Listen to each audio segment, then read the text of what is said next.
Hello everyone, welcome to my YouTube channel English Mouther. I hope you all are doing well and stay safe. दोस्तों, जैसे कि पहले part में prepositions के errors के बारे में हमने बात की थी, आज मैं उसी का दूसरा पार्ट लेकर आया हूँ।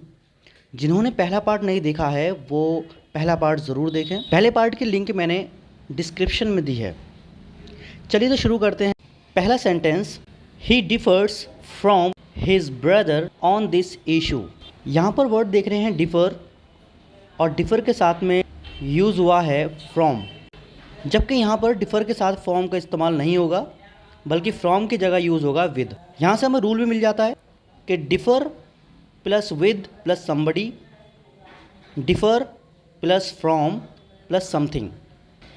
यानी अगर डिफ़र के बाद कोई पर्सन दिया हो, जैसे इस सेंटेंस में दिया है हिज ब्रदर, तो डिफ़र के बाद फ्रॉम का इस्तेमाल नहीं होगा बल्कि विद का इस्तेमाल होगा। और डिफ़र के बाद अगर कोई वस्तु आती है तो डिफ़र के बाद फ्रॉम का इस्तेमाल होगा, जैसे एग्जांपल में है nylon differs from silk. Next sentence, your suggestion were very helpful. यहाँ हेल्पफुल वर्ड है, इसके बाद टू का इस्तेमाल होता है। इसी की तरह एक सेंटेंस और देखो, she is very interested with my story. Interested word के साथ विद का इस्तेमाल नहीं होता, इंटरेस्टेड वर्ड के साथ इन का प्रयोग होता है। एक सेंटेंस और देखेंगे इसी में, we are proud for our new car. अब हम क्या देख रहे हैं, प्राउड वर्ड है और प्राउड वर्ड के साथ फॉर का इस्तेमाल नहीं होता, ऑफ का इस्तेमाल होता है। Next sentence, he married to my sister. इसी के साथ एक सेंटेंस और भी है, he is married with Mary. हम क्या देख रहे हैं, दो सेंटेंस हैं यहाँ पर। एक सेंटेंस में मैरी के साथ टू का इस्तेमाल किया गया है, दूसरे सेंटेंस में मैरी के साथ विद का इस्तेमाल किया गया है। तो यहाँ पर एक रूल देखना पड़ेगा कि मैरी का प्रयोग, यानी मैरी वर्ड का प्रयोग अगर एक्टिव वॉइस में हो तो कोई प्रीपोजिशन का यूज़ नहीं होता, और अगर मैरी का यूज़ पैसिव वॉइस में हो तो प्रीपोजिशन टू का इस्तेमाल होता है। पहले सेंटेंस में मैरी का use as an active voice में यूज़ हुआ है, तो मैरी के बाद ये टू का यूज़ नहीं होगा। और दूसरे सेंटेंस में मैरी वर्ड एक पैसिव वॉइस में इस्तेमाल किया गया है, इज़ मैरिड, इसलिए इसके बाद टू का इस्तेमाल होगा।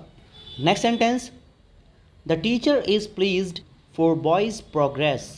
यहाँ प्लीज़ वर्ड है, प्लीज़ के साथ फॉर का इस्तेमाल नहीं होता, प्लीज़ के बाद विद का इस्तेमाल किया जाता है। लेकिन एक बात याद रखनी है, यदि प्लीज़ वर्ड का प्रयोग इन्फिनेटिव यानी टू प्लस वर्ब की फर्स्ट फॉर्म आती है तो कोई प्रीपोजिशन नहीं यूज़ होती। Example, I am pleased to hear that you have passed.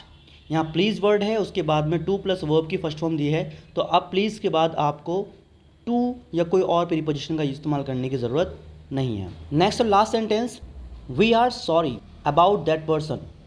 इसी की सिमिलर एक सेंटेंस और है, we are sorry for your misfortune. Sorry के बाद अबाउट का प्रयोग किया गया है और यहाँ सॉरी के बाद फॉर का प्रयोग किया है। इसके लिए हमें एक रूल देखना होगा कि सॉरी के साथ फॉर का इस्तेमाल तब होता है जब कोई समबडी हो, यानी कोई व्यक्ति हो, और सॉरी के साथ अबाउट का प्रयोग तब होता है जब कोई वस्तु हो। इसलिए रूल बन जाता है sorry plus for plus somebody, sorry plus about plus something. इसलिए पहले सेंटेंस में यहाँ सॉरी के बाद दैट पर्सन दिया हुआ है, इसलिए सॉरी के बाद फॉर का इस्तेमाल होगा। और इस सेंटेंस में सॉरी के बाद मिसफॉर्च्यून है तो यहाँ अबाउट का इस्तेमाल होगा। ये थे आज के 5 सेंटेंसेस जिसमें हमने कुछ फिक्स प्रीपोजिशन के बारे में जाना, जैसे डिफ़र के बाद विद या फ्रॉम आता है, हेल्पफुल के बाद टू आता है, इंटरेस्टेड के बाद इन का प्रयोग होता है, प्राउड के बाद ऑफ का प्रयोग होता है, मैरी के बाद टू का प्रयोग होता है पैसिव वॉइस में, प्लीज्ड के बाद टू का प्रयोग होता है, सॉरी के बाद फॉर या अबाउट का प्रयोग होता है। ये थे आज के 5 सेंटेंसेस जो आपके कॉम्पिटिटिव एग्जाम्स के लिए काफ़ी हेल्पफुल होंगे। इसी के साथ मैं विदाई लेता हूँ, मिलूँगा आपसे नेक्स्ट पार्ट में। तब तक के लिए have a nice time, thank you so much.